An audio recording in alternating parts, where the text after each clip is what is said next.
I love this park. Do you know why? When I was a personal trainer at 17, I went around and searched for parks like this. I went around to ensure that I knew the best place to train for my clients. And for me at 17, I didn't have a gym. I didn't have any other resources except dumbbells, and I wanted to make sure that I could train the best possible park. So I was walking past this park and I thought, wow, what a great setup for a mobile personal trainer.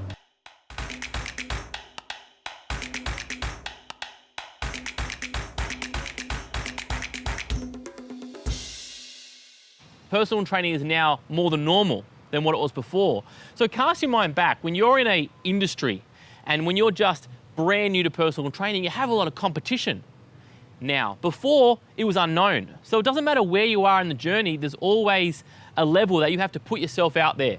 And so I came up with a bit of strategies when I was 17 to ensure that I could put myself out there in the right way. And this is what it was. Number one was to be professional. And how do I be professional? I mean, yes, you gotta be professional in your job, but I had to double up my professionalism. And this is how I doubled up my professionalism. I was always on time. I was always on time because I knew when I was on time, it meant that the client felt comfortable. The client felt that, yeah, this guy's professional. I can continue training with this guy. I can make sure that I can refer people and this guy will turn up. I won't disappoint me. I never disappoint. And the few times that I was late, I made sure that I made up for that. I made sure that I sent them something to apologize. And that was a big deal for me because being late was a make or break, especially when you're 17, especially when you have no experience.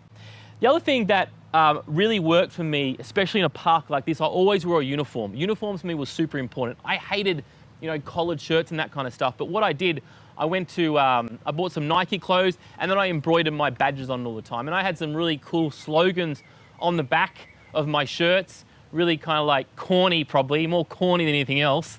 It was like, need a lift? Call me. Want to get fit? Call me. It was just random, corny kind of stuff like that, but it worked. It worked because I was in a park like this and someone came up after the session and say, hey, what do you do? How can I get involved? And so that was a lead mechanism for me. So, you could have a logo there, but what else can you have to ensure that you get yourself out there way more on the front end? Another point for me was never say no. Never, ever, ever say no as a personal trainer. When you're 17 or when you're just starting out, it doesn't matter.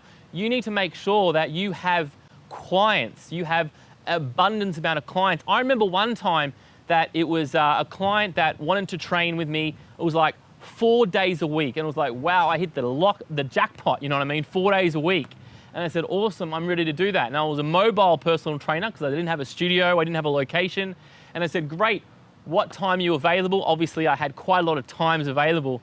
And he said, listen, I've got to train at 4:15. 4:15. I said, whoa.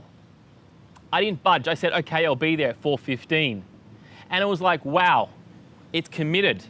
And I know that he's going to struggle to find a personal trainer that's going to train him at 4:15. So you got to do the things that others are prepared not to do, most importantly. And that was hard getting up. I had to train 1 hour at his location, a 1 hour drive to his location just to train him at 4:15. And that's what you got to do to get yourself out there initially. Now, the last point I want to bring to your attention is probably the most important point.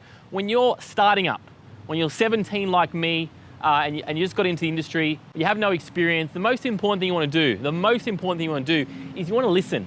You want to listen more than you talk. The reason why I listen more than I talk, because I was training some really influential people. I think I should have paid my clients for the information they were giving me. I mean, these guys were top in their league. They were top in their business, tops in their industries.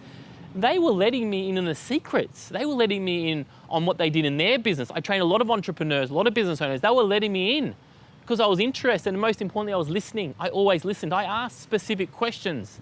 I asked questions that would invoke a long-winded answer. And of course, I wanted to make sure that they were training really intensely. But at the same time too, I wanted to make sure that I was here to listen because, quite frankly, I wasn't smart enough to say anything at that point.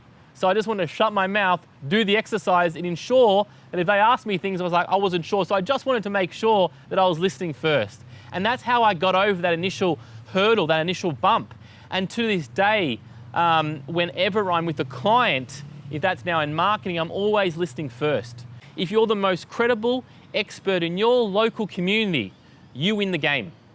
I'm Richard Atunji, and this is Quick Wins with Com. If you like this episode, share it. We also have this on podcast, on iTunes if you want. You could subscribe to our YouTube channel and check us out from there. Thanks so much.